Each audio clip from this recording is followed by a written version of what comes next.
Welcome to the channel, everyone. Model Car Guy Rich here. Today I'm going to do a build on the super long, super strong Stingaree. It's AMT kit number AMT 1259/12, and this kit was released in September of 2021. So I'm going to go ahead and get her unboxed, get all the parts on the bench as always. I'll be right back with you. So this is all the parts except for the glass and the decals, and the instructions are right here. But not a whole lot of parts to this kit. This is one of them kits that looks like they dug the mold out of the basement or it was buried in the ground for a while. All the parts are real dirty looking. This white is an off-white. In person, on camera it looks fine. And yeah. We're just going to build this one and see how it turns out. Alrighty, be back in a few minutes. So I just counted all the molded and white parts. There's 31 pieces in total, with the chrome and the wheels and the glass, 86 pieces. And then there's this little bonus that I thought was pretty cool. It's a little AMT model car box, just the top. Fold it up. Well, it looks like this will be the bottom. You'll fold it up, make a nice little box for a display to go along with it. But yeah, that's it. 86 pieces. We'll get moving. And just as a side note, none of the trees are numbered, so you have no part numbers to go off of. The instructions are numbered, and I haven't looked in here to see if they have it numbered. Let me look real quick. Nope. The parts are numbered on the instructions, but they're not numbered on the parts at all. So you'll have to just take your best guess and see what's what. Alrighty, I get to building this one, and if I run into anything interesting, I'll pop back in. Thank you all for being here. Okay, so this was the easiest solution I could come up with to glue into place these long side panels. As you can see, they're a little bit warped out. I don't know if that's intentional yet. I don't know how they fit under the frame. We'll find that out soon. What I did was I put a piece of tape on each side and laid it out there, and then I set the long pieces in. They fit kind of on an angle. They don't go 90 degrees. They kind of fold in.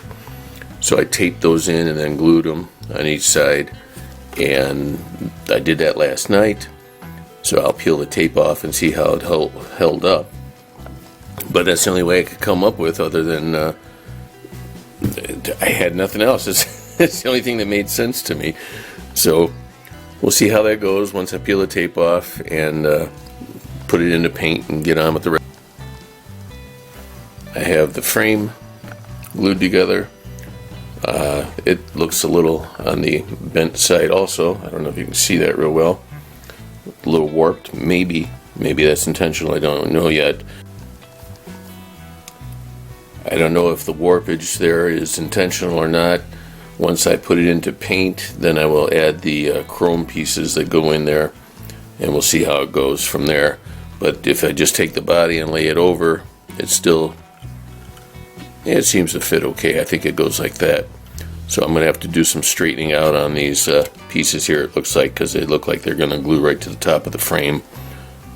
And you can see right there how far off it is. So I'll tackle that after I get it out of paint, just to be able to have it all ready to go. Alright. Okay, so I decided to go ahead and add the front end and the sides. They were warped out a little bit, but not as much as I had thought. I'm holding them in place with some tape, and I just added the glue in the creases. And then once that sets up, I'll sand them down. I added a little bit of Mr. White Putty to this section because there was a little bit of a bump on the bottom piece. It didn't line up perfect. And I thought, rather than sit here for 20 minutes and sand it down, I'll just fill it in and be done with it.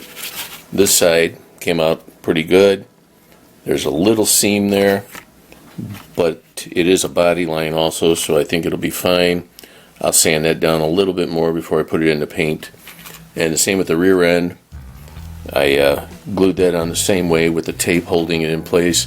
And once that dries, there's a bunch of spots. You can't really see it here, but if you look in there, you can see where the top right section doesn't line up quite the way the rest of it does. So I'll fill that in with some body filler, and just to give it a good seamless look to it.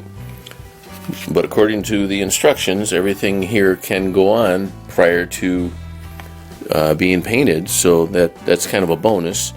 So I'm trying to do all of that, and then like I said, once I get it all out of tape and this sanded down, then I'll prime it and paint it, and then add it to the frame once I prime and paint that one.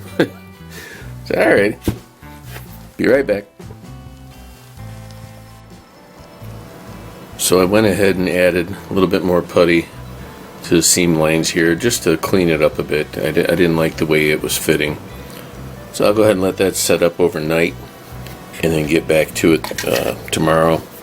I filled in all the empty spaces on the back here.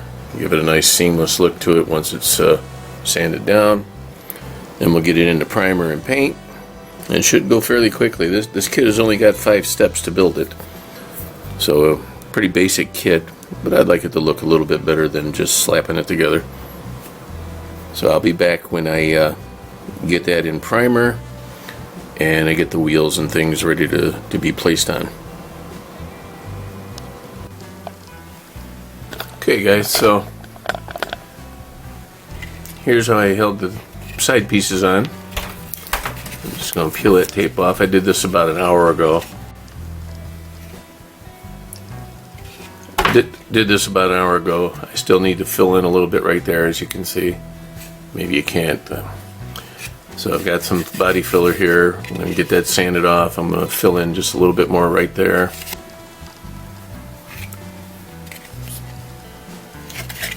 Going to peel this piece of tape off, see what we got underneath it, how everything looks. So I've got some body filler here. I'm going to put a little bit more right there. I don't know if you can see it on camera. Right there. See that right above my thumbnail? Fill that in. This side came out real nice. A little bit right there. Again, you can't really see it, but it's there. There's a gap right there. Not really crucial, but I'd like to fill it in just to give it a nice smooth lines when it's done. So I'll be back after I sand. So here are the final results, folks. This is the AMT Stingaree. This was a 2021 release, and the worst part about it was the decals. They completely fell apart on me, tore real easy when applying them. I didn't have too many fitment issues. The frame is a little warped, so this front wheel here is off the ground a little bit. It's a 3-legger, but other than that, it went together fairly well. I may have had a couple of issues that I mentioned earlier in the video. I don't remember at the moment. It's a new day, but I like the results, the way it came out. It's pretty cool. We'll put it about midway up the shelf, you know. So there it is. It took about, I think it was 4 days, you know, time for the primer to dry, filling the body seams with Mr. White Putty and getting that to sand out nice and perfect so that there's no body line seams. It really made a difference in the outcome of the look of the vehicle, which I really am happy with. And the colors, just a couple of crazy things I had laying around the bench there. It's like, yeah, let's throw some of this on there, let's throw some of that on, that kind of thing. She ain't winning any model contests, but that's okay. I think it looks pretty cool, and we'll just put it up and be done with it. So alright guys, I appreciate the heck out of your time. Please remember to like, share, comment, subscribe, all that good stuff, and we'll see you on the next one. This Model Car Guy Rich out. Keep on modeling.